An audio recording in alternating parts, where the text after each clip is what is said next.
Assalaamu Alaikum and welcome to the Muslim Gamers Podcast, the official podcast of the largest Discord server for Muslim gamers. My name is Faraj, and joining me today we have Abdul and Nael. Assalamu Alaikum. Walaikum Walaikum salam. salam. Well, thank you guys for joining me here. If you haven't already done so, listeners, please go ahead and subscribe to us on YouTube and your podcast platform of choice. And if you haven't already joined the Discord server, go ahead and do that as well. There's some cool stuff in there for you. Once again, I know I've mentioned this the last couple of episodes, and I feel like we do need to mention it because we, as gamers, we're really privileged to have this as a hobby, this hobby of gaming.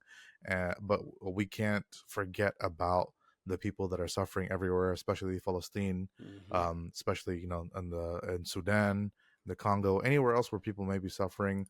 Let's all continue to keep them in our du'as. May Allah grant them victory and justice. I know Laughing Man isn't here to join us this time. He did mention last time, that we can also forget about the people that might be suffering in our own localities. There might be homeless people, anywhere else out there. Let's all, make sure we make some dua for them. Well, I don't really know how to transition from that into getting started with the episode, but let's go ahead and talk about the gamers part of our Muslim Gamers podcast. Nael, I hear there's a game that's been keeping you up at night. So at first I was like, I haven't really played any games this past couple of weeks just because Thanksgiving, and then I realized no, I downloaded Pokemon the casino game, not trading card game, the casino game, and it's been occupying some of my time. Yeah, I think How much also money? How much money you spent on it? So here's the trick.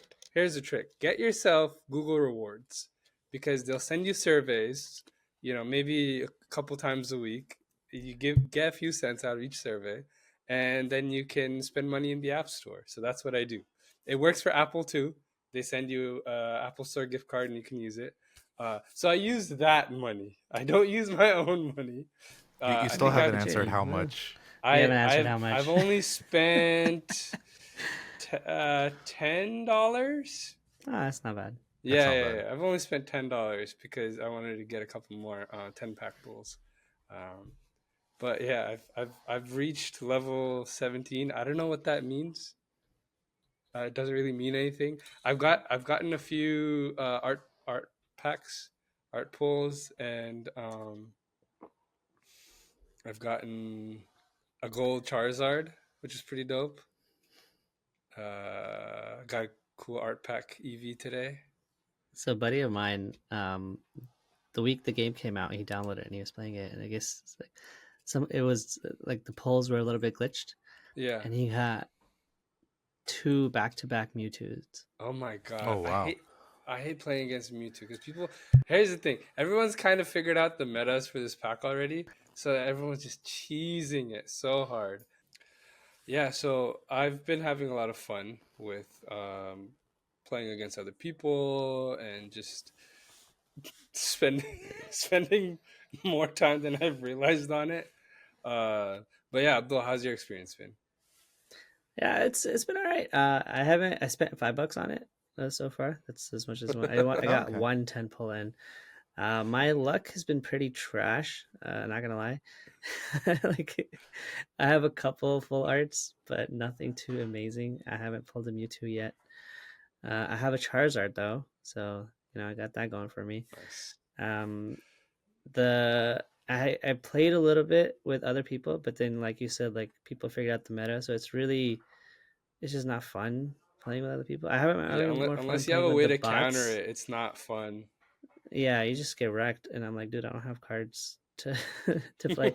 So the game also gives you these rental decks that you can play, which like have different themed decks.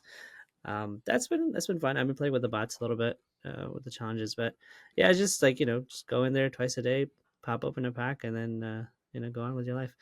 I'm not taking it too seriously. I know a lot of people are drowning money in that game, but yeah, it's basically I heard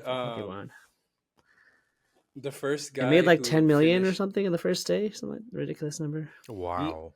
Yeah, no, I was gonna say the first guy to finish the full Genic Apex pack, he spent $1,500 to do it.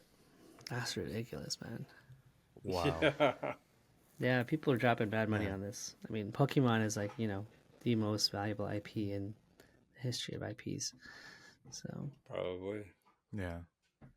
So, as someone who's never played the game, does it just work like playing with the actual physical cards, the Pretty actual trading much. card game? So no, That's it's basically a what it very is.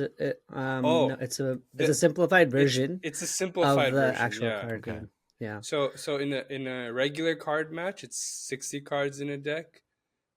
This one it's like 20. So like the play is much faster.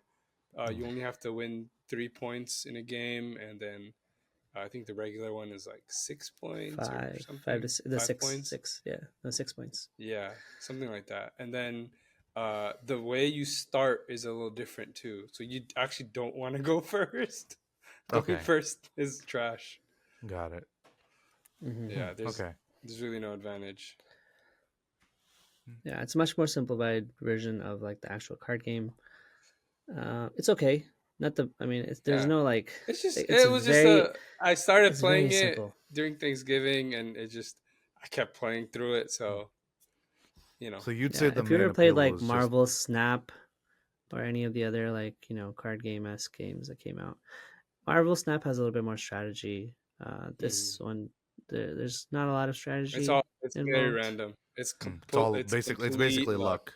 So that's why Yeah, it's like a It's simulation. if you it's like get if luck, you get and a if good you have better hand, cards, you're just gonna win. Like, yeah, it's the end of and that. like even if you have good cards, like I have a deck with like Charizard and Moltres, bro. But Mhm. sometimes I can't win because like you just get bad Yeah, hands. Mhm. and if you don't get the good cards early, you can't give them energy. As long as if you can't give them energy, like Yeah. you're gonna Got not it. do good. Okay. Okay. Oh, Are you playing any other games, Abdul? Did you get a chance? I know Oh, it's I a little haven't. busy this week. yeah. There's I getting off have a Thanksgiving, lot. basically.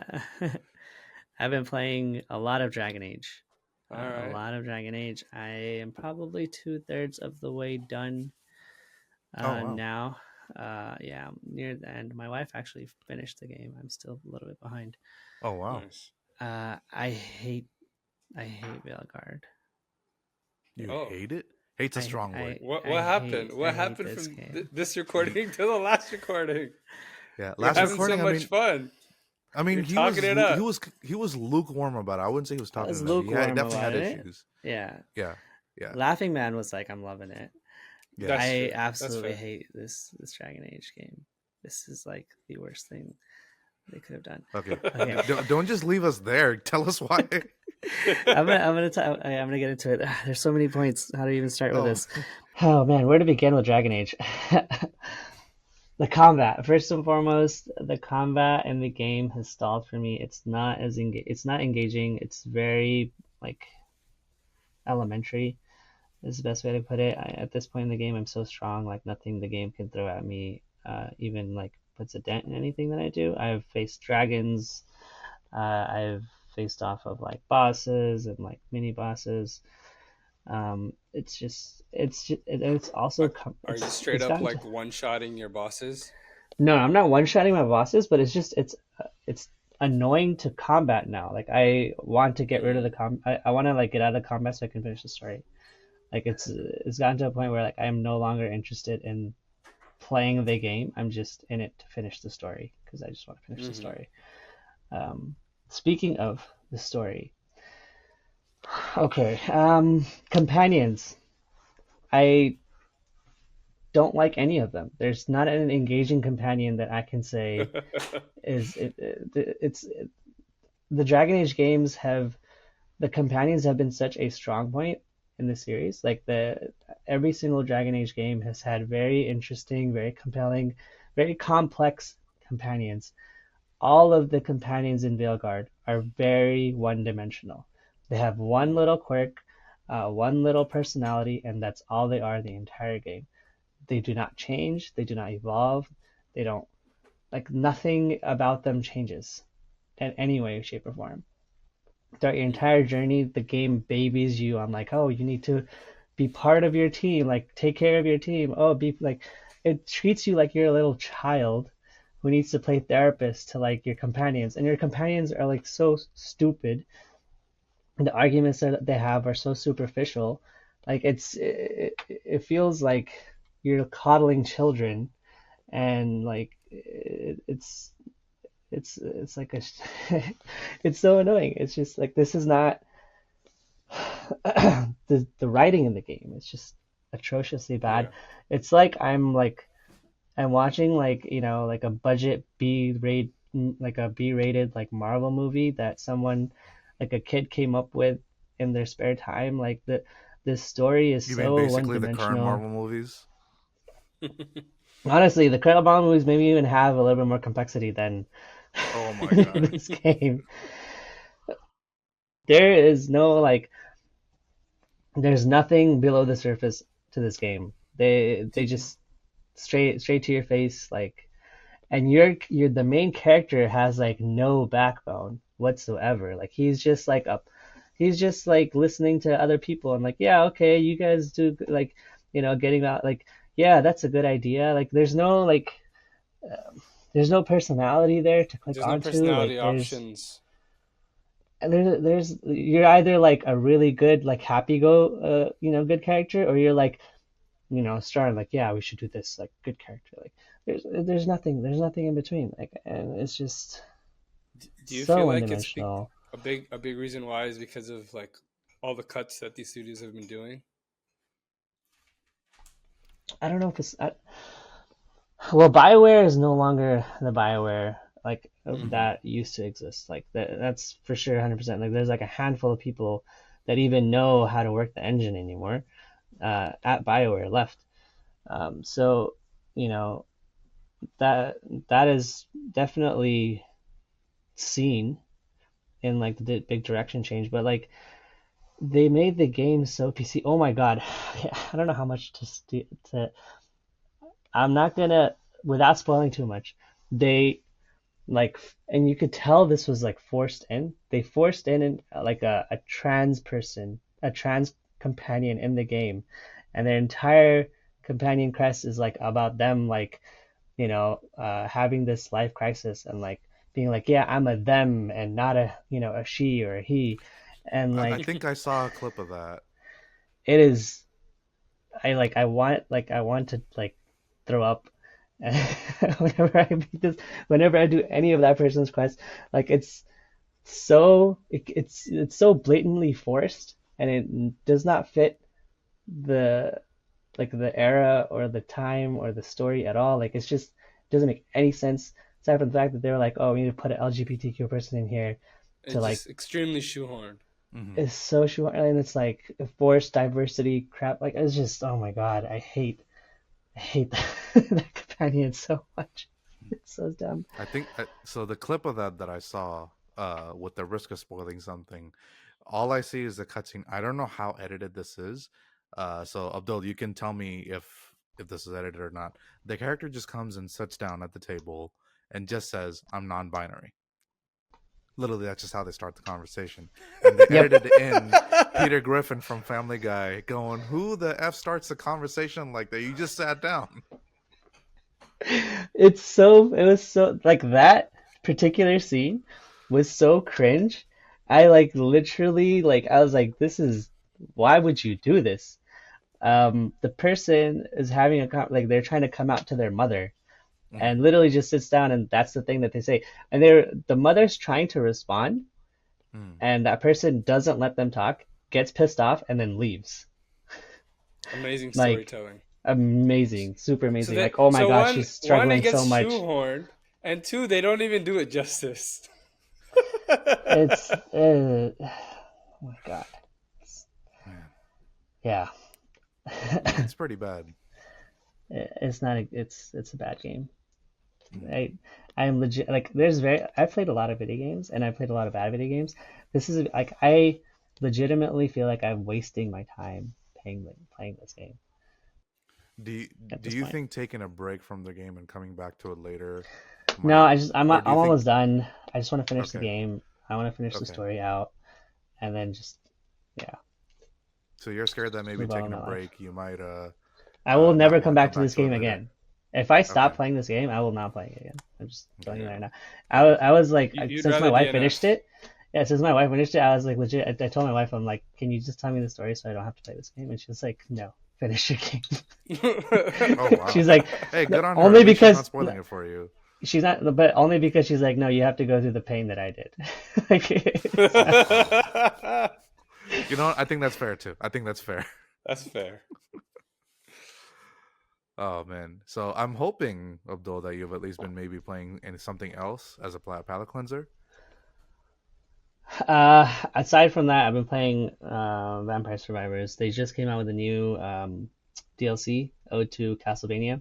Oh, to Uh, Castlevania, yeah. yeah, Vampire Survivors, super fun, super addictive. Like I can play that game for like hours on end and not get bored. Oh yeah. So yeah, Nice. that's been Yeah. You know, that's been my life. yeah. It's funny you mentioned Vampire Survivors because I've been playing that game quite a bit too. In fact, we were actually talking about this right before we got started, and you asked me how far I got, and I said I only got up to like the third level, the lab, and you're like, "Oh, only that much?" And it's because the more I play that game, whether it's on my Steam Deck or on my phone, because I have Apple Arcade, I can't do the game for more than like an hour max. Like that's the most I can do, because after that I have trouble looking at anything else away from my phone. Like if like let's say if I'm using my lunch break to play that game and I'm coming back to work, I can't even look at the computer screen. Everything just looks so blurry. I think it's just the eye strain that Interesting. the game Have you puts on me. tried the Steam Deck? It's a very like small UI. It is. Right, yeah. Yeah. I've had the same issue with similar games as well, like more 2D based, like 2D sprite based type games tend to give me that issue. 3D games, like 3D model type games, don't usually give me that issue. Were you about to ask me if I tried something, Abdul? If yeah, I was gonna say, have you tried playing it on the Steam Deck instead of your phone? No, that's where I first started noticing the issue Oh, on okay. the Steam Deck. Yeah, with the brightness turned up, with my glasses on. Have you played it on PC and had the same problems, or No, it's no, that's just interesting. when the screen gets smaller, you start experiencing Interestingly, that? I think it's just the size of the screen. I think it's just No, it the makes sense. 7 inches smaller. I haven't tried it Yeah. on the PC yet, so I, that might be. But this is also the type of game that I don't want to just be stuck on, like in one place playing this game. You know what I yeah, mean? I have trouble with RTS Mm-hmm. games on smaller screens. Wait, you actually try RTS games on small screens? I've tried it, like Wow. It's ballsy. Yeah, somehow, that's pretty ballsy. I just wanted to see what it would be like because it was on the Xbox companion app, Okay. right? Oh, okay. So like I can stream some On your games. mobile? So Mm-hmm. I forgot what game it was, but it was an RTS game. It didn't look great on the TV because the TV is too far to read all that tiny text. Got So it. I was like, let me just see what it looks like on my phone, just to see. And again, same problem. So Okay. games like that has to be on a PC. Okay. In my Speaking experience, of for me. RTS and games, a new game just came out on Game Pass. Metal Slug Tactics. Y'all Hmm. ever Oh, played the Metal interesting. Slug Like games? the OG Metal Slug. Yeah, Yeah, but they but turned it this is into more of like an XCOM this. style, right? This is more of an XCOM style, like Fire Emblem style Ah, tactics game, but Metal Slug universe and like art style. That's my next game that I'm gonna play after all I'm done right. Okay. torturing myself. That sounds pretty neat. Yeah, Yeah, let us know how it's it on Game is. Pass. Try it out. Yeah, I just ran out of my Game Pass because I only had it for 1 month to try out Call of Duty. Um, Miskin. but yeah, I've kind stopped paying for my streaming subscriptions, most of them. So now I just yeah, have Game Pass because I'm like yeah, I'm not paying for the other things anymore. yeah. And Mhm. my gaming collection is just growing and growing, especially like after Black Friday. Amazon Gaming just gave out a bunch of free games. I was about Should we to. do a little side topic? You guys get anything interesting during the Oh deals? yeah, that's a good side topic to talk about. Wait, Niall, did you get anything? I was going to go through my list today after we Okay. recorded, so I haven't Oh, gotten two. anything yet. Oh, I'm okay. going So to, yeah, For yeah, games? yeah, for Cyber Monday. yeah. See if I see anything interesting. Okay. Abdul, did you get anything? I don't think I need anything. I kind of Yeah. good. Yeah. Yeah.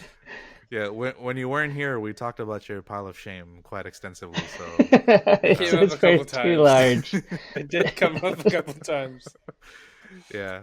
We also talked about my pile of shame, and yet still, I did. Is- Actually, so before Black Friday, there was this one thing that I purchased. Not a game; it's a gaming accessory. Mm, So you guys remember in our little WhatsApp group, I shared that gaming pillow for the Steam Deck. right. So I got Hmm, that. hmm.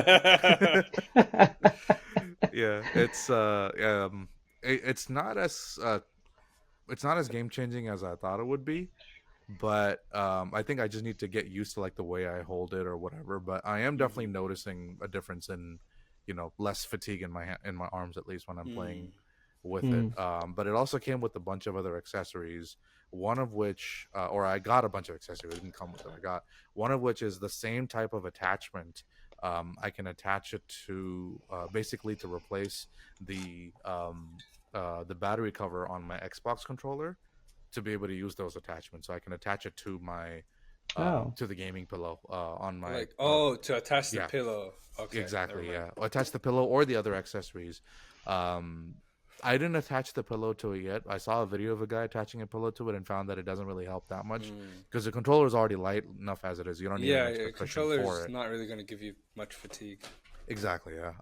But I did also get a phone mount to it, so I could use the phone mount to attach it to the back of my Steam Deck and have my phone like basically Like as a second mounted. screen. Like if I want to Mm. put up whatever like show or usually what I do while playing Diablo is sometimes I'll just have a playlist of Islamic lectures or videos I've been wanting to watch. Just go through that. All right. Yeah, just like okay, at least it's a way for me to like actually make use of my gaming time. Um, but I've also attached it to my phone to my controller, and I've been playing because Netflix and Apple Arcade have a bunch of controller supported games. Mm-hmm. And this past week has been kind of busy for me, so having just my phone and my controller on the go with me to just get a little bit of gaming and has been pretty helpful. The main game I've been playing with my controller is Hades Mm-hmm. on the phone, and it's basically the same as the console or PC version of the mm. game, and it Really? plays Yeah. like yeah wonderfully. There's no like cuts on features or anything like that. You do need a controller to play the game. I don't think you can play the game with Mm. the touch. You can play the game with the touchscreens, but I wouldn't recommend it. Would not recommend that. No. Yeah. You need the Yeah, tactile, I yeah, feel but like. I mean it feels great, and it's great for me to just get a few moments of gaming here and there. I also finally bit the bullet on Balatro. I can definitely see So you bought it? how addicting. No, I didn't buy it. It's part of Apple Arcade. Oh, Oh, okay, okay. Yeah, yeah, nice. yeah. I only have Apple Arcade because we're part of this Apple One family subscription where we get the iCloud, the Apple Music, Nice. Apple TV, Yeah, I and got it on videos. mobile. I got it on Android. It's not a good buy. How much is it on Time Because of Android? how I much might time you're spending on it. Yeah, just get it. yeah. I could see myself spending a lot of time on it. But I'm trying not to. And I've been getting pretty busy lately with other things, so thankfully that's there to pull me away from it. As soon as I get more free time, I know it's going to suck me back in. Mhm, But mhm. yeah, that's basically what I've been playing there. Oh, okay. Um, Sorry, circling back to Dragon Age. mhm. There's one other Go gripe ahead, that go I ahead, forgot to mention. go ahead. Just I want to continue to hate on this game because I hate it Hmm. so much. The companion quests. So the game will repeatedly tries to tell you, hey, by the way, do your companion quests. The the team will huddle together and be like, yeah, we're like, doing this, we're fighting these like world-ending situations, whatever. But we can't do So that is it kind of because we're similar to Mass Effect 2 where you have your companions? You What? basically have that galaxy ending quest, but you're also trying to help out your companions. correct. But in Mass That Effect, they don't you baby you into forcing you to y- do your Yeah, companion you quests, kind of right? Your ignore it. in Mass Effect, yeah. Mass Effect 2, yeah, yeah. You yeah, could you still ignore can, it. yeah. In this particular game, the game like is like babying you to be like, oh, we have to solve all like literally they get together, they huddle together in a room and they're like, we have to solve our personal issues before we can go like tackle this. Before we can Like save the world. before we can save the turtle, we have to like solve our personal issues. And it's like, are you freaking kidding me right now? Like this is I kid you not, that is a dialogue that happens in this game. I'm I'm like wondering how much who of that was actually thought out by the devs or the producers or the game director, or if it was just a result of excessive focus testing. I have no I like it boggles my mind that like stuff like this like even I don't even popular think you like could land on that with focus testing. And that's not the Yeah. worst Well. part. So the game Oh focuses so man. much Okay. on Here we go. this. The game focuses so much on these companion quests, and these companion quests, they're not they're not like short little escapades of like character building. They like a lot of these quests, like they have like there's a whole like another new thing that they're bringing in, or they're concluding something that the previous games have brought in, and like like they're trying to like answer these questions of this like great thing, but they don't solve it.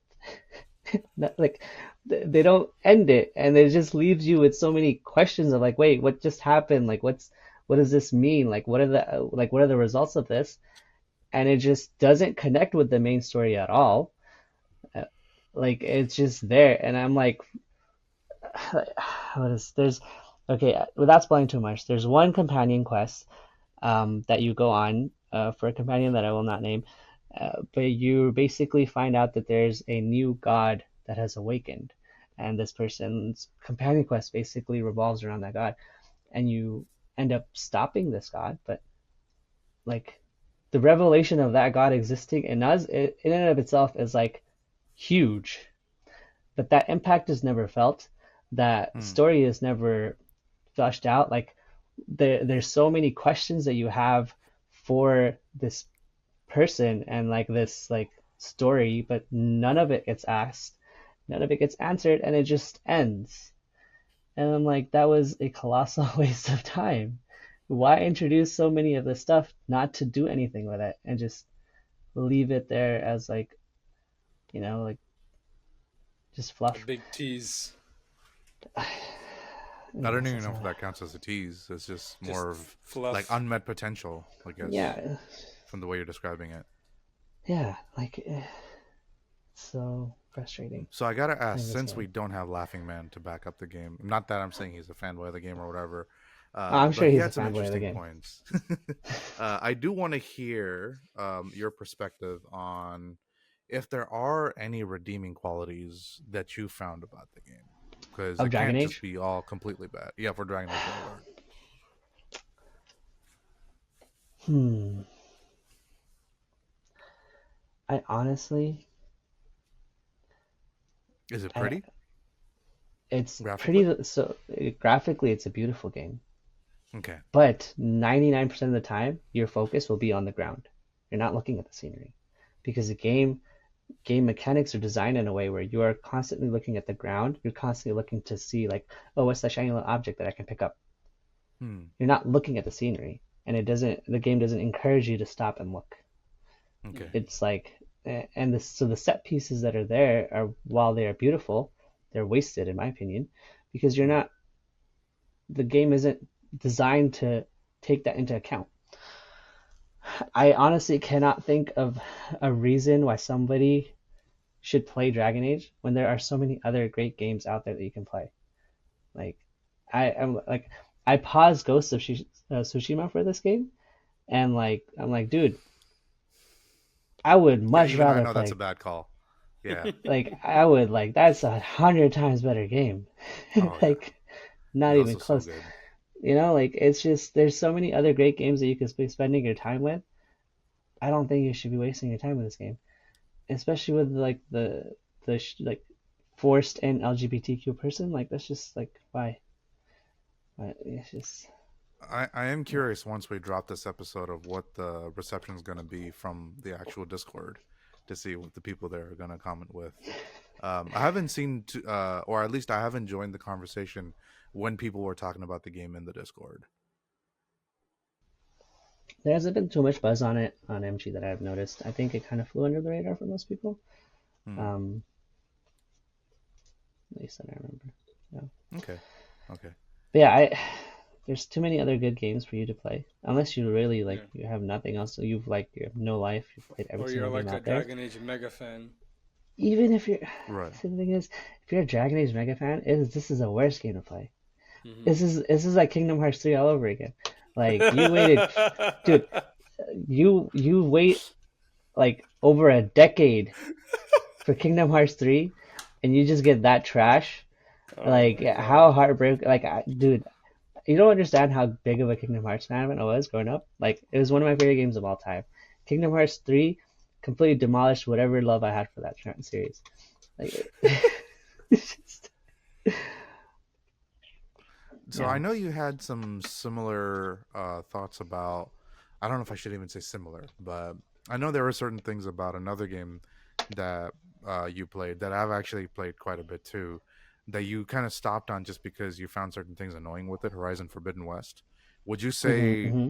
that was for Horizon is maybe a little bit better? Maybe you might go back to that, Oh, or dude, 100%. I would much rather play Horizon Forbidden West than this okay, game. Like, because yeah, because for those, I mean, you and I had the conversation offline. So if you don't mind, giving maybe Nael and the audience a little bit of context of what prompted the conversation.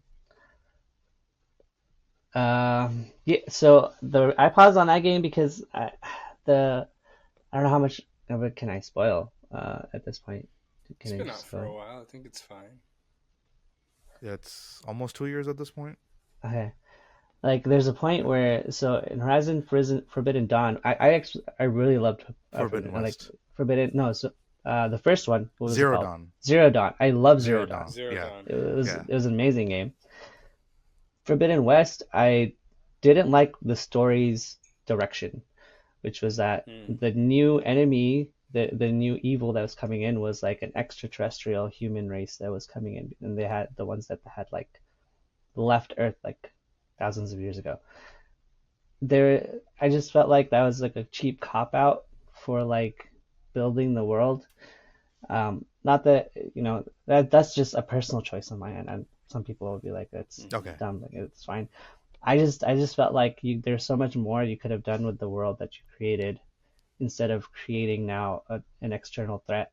I don't think you needed an external threat. Even the ending of Dawn, Zero you Dawn. knew that Yeah. there was something else coming that you were preparing for. So I just felt like Mm. this external threat factor was like unnecessary. Um, and I haven't finished the game, so I don't. There might be wasted ties yeah. into it that definitely completes it. Yeah, So I didn't get too much further than you were. And from what I hear, there's gonna be a third game. Um, yeah, of course, so Sony's like going all in there's on this apparently game, the and story of finishing off this external threat isn't done yet. So yeah, it would be interesting to see how that goes. But okay, at least glad to know that because I love the Horizon games, and I'm glad to know that from your perspective, at least, that it wasn't as bad as Veilguard was in your experience. yeah, um, that's where I end up on the game. Dragon Age, the crap yard. You can call it that from now on. But yeah. Okay, let's go ahead and move on to the news. Looking at my doc, I don't know if we all got a chance to update. I kind of want to save my story for the end. I Sure. want one of you guys to go first. Who wants to go first? I'll go first for mine. Sony Okay. apparently is reportedly working on a handheld. Not the PlayStation Portable, which was their companion app for the PlayStation 5, like a fully feature handheld to rival the Switch, which I find very interesting that they're going this route.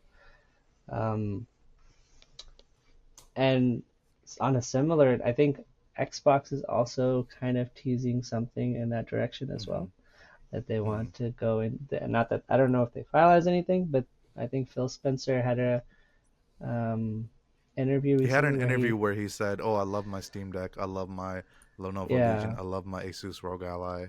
Like So literally name those devices. they're hinting at some sort of either a collaboration or Mm-hmm. like like an Xbox handheld device. So that's pretty interesting that both Sony and Microsoft see that the next move for them to do is handheld. I mean, obviously they're seeing the success of the Switch, the Mm-hmm. success of the Steam Deck, and they're like, there's definitely untapped potential here that they want to market. Um, but yeah, the Sony tried the handheld market. The PSP, I loved the PSP. It was Ahead of amazing. its time. Mm-hmm. So ahead of its time. It just it didn't just grab the market share that it needed, Mm-hmm. right? So, but I'm glad that they're doing it again. I'd love to see a portable. Mm-hmm. I think if they basically do PSP again with modern hardware, and you can I dock think it it would do really well. like the Switch, it'll do amazing. It'll do really well.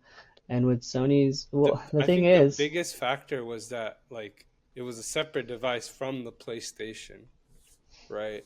And Which one are you talking you about? The had to portable develop or the separately. PSP, right? oh, The the PSP PSP, the itself? games had to be developed separately. It wasn't the Yeah. same games being developed. So like you had to basically choose: do I get a PSP or do I get a PlayStation Two, Well, PlayStation well, Three? Nintendo had the same thing because they had their main home console They and they had had their the game, Ninte- portable. yeah, the For the the portable Wii, it thing with was one Wii and Nintendo DS. is that you can't apply these standards to to Nintendo. Nintendo. There's just They, Nintendo's just you Nintendo, can't. You just can't. Okay. and So it'll be Nintendo. so with Sony, it's like okay, you get a PlayStation 2, you get a PlayStation 3, and then you're gonna spend another few $100s on a PSP, on games for that PSP that are separate, that are like their own thing, that your saves don't transfer over. You know what I mean? So like, yes, it was ahead of its time, but like they couldn't do it again with the expectations of what is So today's market. So like, if they do something closer to what the Switch is like, I think it could do very well. we don't know at this point if that We don't know. Yeah. if they're Yeah. gonna make it like in a similar way, like in terms of like hey, you can play PS5 games on your PS, like whatever this new portable would be, or if it's gonna be another like let's try to do another PlayStation portable type of situation where you have cartridges and Hmm. you're gonna play that one. I personally don't think if they went the cartridge route that it would be as successful. Um, Well, I mean, no one's really. Sony has made it clear that they're not sticking to physical media, yeah, so it's all going to be digital. Like if you digital. can download PS5 games digitally, the games for the new PlayStation portable device very easily will be way easier for Sony to just make them all digital. Hmm. Hmm. You know, Hmm. there are. I don't. These are just rumors and speculation at this point, where they're saying it'll be like underpowered versions of the existing PS5 games that you can just play on this new device. Which we can. One thing I've learned about speculating about PlayStation is usually when people speculate, they give Sony a little too much credit. Hmm. Like for example, with the PS5 Pro, people thought, oh, they were gonna bundle a what's it called, the DualSense Edge with it. They just bundled a basic controller with it, and you still have to buy the optical drive and the stand separately. Um, so and it's 700, no 800, 800 or 700. I can't remember. 700, right? I think it's 700. 7. Okay, 700 US, 800 British pounds, I think. And a lot of the reviews I've seen are this, like the difference on It's in image very quality minimal. that most people is very minimal. Most people are not going to be able to see it playing it on their 4K 60 Well, that's TV. also because the games themselves haven't really been optimized for being able to use the Pro, Mhm, right? That's another Hmm. like exactly. caveat is like the devs have to push out a patch that you can able to use That'll that. upscale the game for Yeah, that new so hardware. later down the line, the differences will probably get a little bit better. But as of right now, yeah, like there's not that much difference. Yeah, it's Um, kind of the same as how it was with the PS4 and PS4 Pro. I personally didn't notice a difference between both of them. Image was slightly sharper because literally from 1080p to 4K, mhm. but other than that, it's 4K performance upscale, wise. right? It's I don't think PS4 Pro does yeah, native it's like a 4K. checkerboard 4K. It's not true 4K. Mm. And on my 4K TV too, when I switch between 1080p and 4K on the PS4 Pro, I'm not noticing too much of a difference. I have to like really look hard. In fact, I'm surprised how like on my PS4 Pro, I booted up God of War Ragnarok, which was Hmm. technically a PS5 game, and it runs really smoothly. Like I couldn't tell I was playing this on a last gen hardware. Like it's Mm. still running Mm. pretty well. Yeah, PS4 So that Pro goes to show and that it depends on the game, the the way game. they've optimized the game to run. And honestly, there's not that much of a difference between the PS5 base and the PlayStation 4 Pro. Like it's an incremental change, but it's not like Hmm. groundbreaking. It's so you won't notice the differences if you're playing the same version of the game, like a PS4 version of the game. the PS5 version of the game tends to have all those better features, better Nice. Yeah, that was graphics, listening. faster load. I mean, you'll see faster load times with some of the PS4 games, but it's much faster because it's all optimized. At the end of the day, it comes down to software optimization to take advantage of the hardware. If the software isn't there to take advantage of the hardware, doesn't matter how powerful the hardware is, which is what has me questioning how it's going to be for the portable device. But only Mm-hmm. time will tell. It's glad to see that they're Mm-hmm. embracing it, like you said. I'm really hoping Microsoft comes out as good competition for them just to keep them in check. Because at this point, they're not competing with Nintendo in the games that they're putting out. They're more competing with that form factor and that uh, the convenience of it. So we'll I see how it don't goes. think. Yeah, that's the thing. So here's the thing. I don't think Microsoft's going to compete with Sony anymore at that level Well, maybe not on anymore. the home console, but we'll see how it is with the portable. Oh, the portable, yeah, but They've so already pivoted very Microsoft strongly. exiting, yeah, they're exiting the console space as pretty much that's it. They're gonna have a base console that they'll probably ship out, but I don't think they're gonna compete in the console space anymore because they're shifting their Cloud. business over to like Yeah. being, yeah, more of a distributor and be like whatever, player games on whatever, as long as you're paying our subscription, like you're good. Which So, kind of leaves so Sony as here the monopoly, to be honest. here's one thing that I think that I'm hoping Xbox can try to figure out how to do because that'll help them really dominate the handheld market. We have Windows-based handheld devices out there. The Asus ROG Ally, Lenovo Legion Go, and the MSI Claw. The Claw, I forgot and MSI even made one. they are basically just running on Windows 11. Mm-hmm. But if just like the Steam Deck, because the Steam Deck has a Linux-based desktop mode, but it also has a gaming mode, where it's just literally just the gaming UI stripped down to just being just like a console-like experience, as close to a Mm-hmm. console-like experience as possible. If Microsoft can figure out a way to do that with Windows 11, where they have a gaming mode, a true gaming mode, not just something that just slows down some of the processes, I, but it's still you're still dealing with Windows 11 UI. No, that's not going to work. It's got to I be feel like an actual gaming mode. that's which is basically what they did with the 360 era, right? Hmm. Which you had Windows Metro, and that's what basically the stripped down version of it was what was running Xbox 360. Yeah, it was a modified version of that. And Mm-hmm. even then, with Windows Metro, people still had a lot of complaints about that. Mm-hmm. I was never Absolutely. happy with No, Metro. I no, was no. never happy with Windows 8. But they were basically trying to make everything like Mm-hmm. Windows 8. But yeah, that's we'll see how things go there. Yeah, Um, we can only speculate. yeah. So kind of want to talk about my news story now. Go for Well, Okay. it's not my news story that I broke.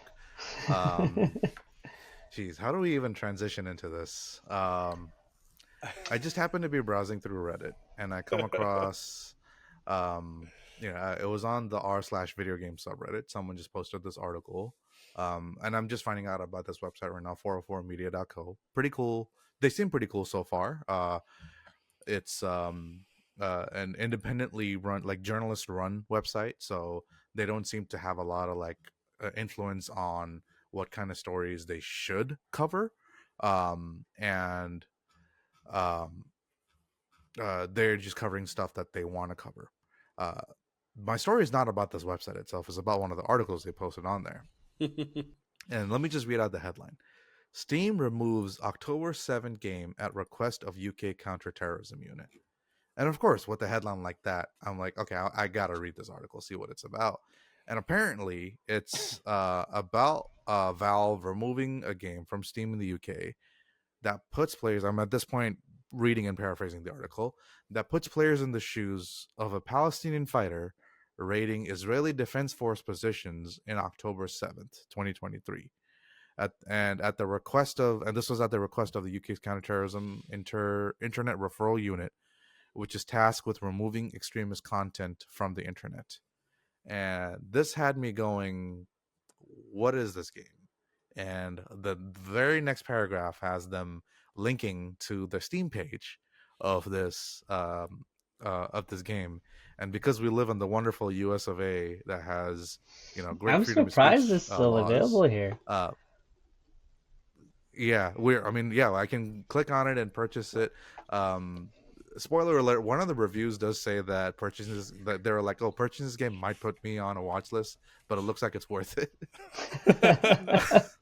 So basically, the game is it puts you in the shoes of a resistance against the Israeli. The IOF. I like to call it the IOF, the Israeli So Occupation is Force, it specifically Free on Palestine. October 7th stuff, or is it just like in general, this is like a resistance fighter? So the game in general just has you being a resistance fighter, but they put out content specific about October 7th. Mm. Ah, I I see, don't I know see. when that came out.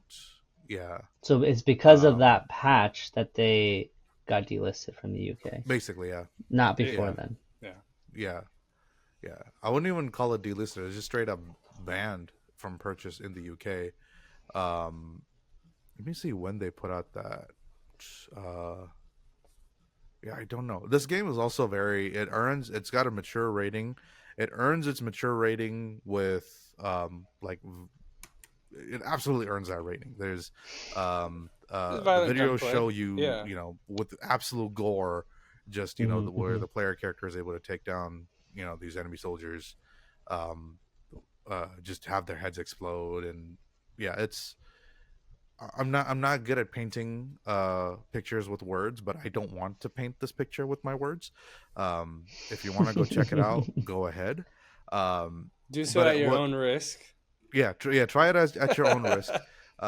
Where Use a obviously VPN. our about I guess we have a bias that we're humans and we care about humanity and we care about the liberation of the Palestinian people that are under subjugation. But obviously, with that being It's. said, you don't want to be, just what were you about to say now? I was gonna say it's an interesting idea that it's a lot. You know, a lot of we kind of talked a little bit before the show about you know What's the game called games again? around Mm-hmm. Look it this. up. Fighting games, shooting games. My new thought around this is that it's very interesting to create a game on an active conflict, an Mm-hmm. active one, Mm. right? Because most of these games are either somewhat fictionalized, somewhat historically based, never based in current uh, Hmm. current world I, things. I I disagree with that just a little disagree. bit. Yeah. Call of Duty definitely has like Mm-hmm. historical, like, you know, scenes and fights. Hmm. Obviously, it's like dramatized and like, Right. um, you know, Mm-hmm. Yes. saturated in a way, but it's still plenty of Call of Duty games have that in them as of today. Now Yes. it's We don't even have to go historic with Call of Duty because the Call of Duty 4, the time that it came out in 2007, Hmm. the war in Iraq, the invasion of Iraq was in Ongoing. full swing, Yeah. ongoing at hmm that hmm time. Mm. And while they named it as just a country in the Middle East, of course, this like of they're trying course, to show that this is what Iraq is Yeah. supposed to yeah. look like. They Yeah. even had Okay. I don't know if it was in Modern Warfare 1 or 2. One of the maps was called Karachi. Yes. Yeah. Yeah, So that's a good map. Yeah. that was a good map. Yeah. I was a good man. Yeah. But All So right. Yeah, yeah, you're right. You mm, jogged my memory a little. mhm. Go ahead, Abdul. You were about to say. no, I was gonna say, yeah, this history is written by the victors, right? So they can get away with it Hmm. because they're winning, and we if we do the same thing, we're gonna get slowed down, unfortunately. Yeah. Mm. Mm, what I found really interesting about this game is, well, there's a couple of things. One, whenever there's any kind of pro-Palestinian content out there, j- it's probably not a good thing for me to do, but I go to the contents first to see what kind of people are commenting on these kind of things. Hmm. Usually, for anything that's pro-Palestinian, um, there's always The Zionist The propaganda zealots. machine is there, Yeah. just commenting is like, oh, it's not just the zealots, it's just like people calling, oh, this is anti-Semitic, or this is Yeah. It's the hateful, same. Yeah. when it's talking about, no, it's not talking about killing civilians, it's not talking about, I mean, it's a game that's depicting killing, but that's what happens in a war zone. But one of the comments, I think puts out this point really well, that if it literally says, if you have a problem, if you don't have a problem playing a game like Call of Duty, if you don't have a problem playing a campaign of Call of Duty, you shouldn't have a problem with a game like this. Mm-hmm. Because in that, people like us, maybe they may not say that they're actual Muslims, but there are, brown Middle Eastern looking people are shown to be the enemy, the opposing force. And Dude, they you even speak basically Arabic win the game and by killing. yeah. Yeah, in Call of Duty 4, the first part of the game is the president of that country being dragged around, while just like there's basically almost like a khutbah going on in the Yeah. background, of And the then like dictator just Allahu saying, Akbar "Oh, and like all this stuff. Like we." yeah. Yeah, he doesn't say Yeah. Allahu Akbar. I played through the campaign multiple times. Okay. Okay. I'll He take it doesn't back. say Allahu Akbar there. But there, um, that's where my issue with this game comes in, is you hear a lot of chanting of Allahu Akbar in the game, Mm-hmm. Mm. as And you're you're saying that going around shouldn't be the killing your case. enemy. I don't know if I'm not saying it shouldn't be the case. It makes me uncomfortable that, You're associating as that a with Muslim, killing. a, one, yeah, there's one, associating that with killing, and two, you don't want to be just throwing around, because I've come across these videos on Instagram as well, where there'll be a modified, import car that's just, guys just revving it up, and it just almost sounds like it's exploding from its exhaust, and then the guy in the background just yelling Allahu Akbar, like almost as if like, oh, it's blowing up. um it's Mm. content like that, it gets people to laugh, but for me personally, it makes me feel a little uncomfortable, because for a Muslim, the term Allahu Akbar is very sacred. It means God Mm-hmm. is the greatest, Mm-hmm. Allah is Mm-hmm. the greatest, and we can't just be throwing that around willy-nilly and using that as a joke. So that's where I'm not saying if it's wrong to use that in the game, but I'm not sure how I feel about it. It just makes me feel a little Mm. uncomfortable. There's a Mm-hmm. lot about the game that makes me feel uncomfortable, but I was thinking about this too, is that maybe I am supposed to feel uncomfortable about this, because especially because this game, the way it portrays the conflict, it hits close to home, because one, it's an ongoing current conflict, Mm-hmm. and it's, as some of the reviews say, finally a game where you get to play as the good guys. um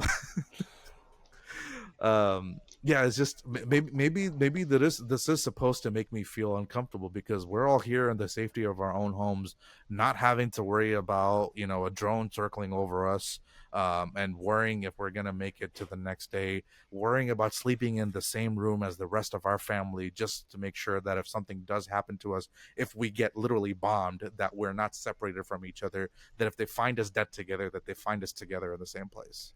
That maybe we are supposed to feel uncomfortable about Mm. that, so Mm. full disclosure, I did also just come from mass convention this past weekend, so I'm still kind of, Mm. alhamdulillah, got that Living that spirit, high, yeah. uplifted, Spiritual high. There free you Palestine, go. exactly, yeah. have So Have you guys maybe it played? could be a lot of that influence in me right now. Go ahead, have you Oh, played? have you guys played Spec Ops: The Line? Spec Ops: The Yes, Line. I didn't beat it, but I did play through quite a You bit. haven't beat it? I haven't. Oh man, you should beat it. The game. Did you get i far enough for the I got to twist? the not the twist, but right before the twist, with the let me just put it, without spoiling anything, the white powder. Uh huh. Uh huh. I got that far, and I can't remember. I think maybe something happened to my save file and it got corrupted, so I had to Mm. start the game over, unfortunately. So that's Mm-hmm. why I haven't gotten around to playing it. But yeah, I got that far. That was a great game. It was kind of just reminding me of that. So Okay. Well, actually, for me, it's reminding me a little bit more of, I don't know if you guys have heard of this game called 6 Days in Fallujah. I've heard of the name. Yeah. This was So one game that actually, like, usually when we have Call of Duty games that are based in a Middle Eastern type conflict or a game like Insurgency, like it's in the name right there, Insurgency. Yeah. Um, uh, you don't have a non-profit organization like CARE coming out and speaking against it, but with 6 Days in Fallujah, CARE actually put out a statement that this game is, the way they called it, an Arab shooting simulator. mm, So if that game has, hundreds of thousands of downloads, with right now I'm looking at their Steam page, just the Steam page alone, over 10,000 reviews, mostly, very wow. positive, like the yeah, very positive for 6 Days of Fallujah. Hmm. Recent reviews of like about around 1,000 are mostly positive. So it goes to show that, and this Hmm. this also had a lot more of production behind this game. So um yeah, I think maybe people were just looking for something more realistic, quote unquote, and more polished. Whereas Fursan Al-Aqsa is, it's got a little bit more of that late '90s to early 2000s jank, to where the gameplay almost looks a little bit comedic. Kind Um, of Counter Strike 1 ish. kind of, yeah, and Yeah. it switches between first person and third person as well.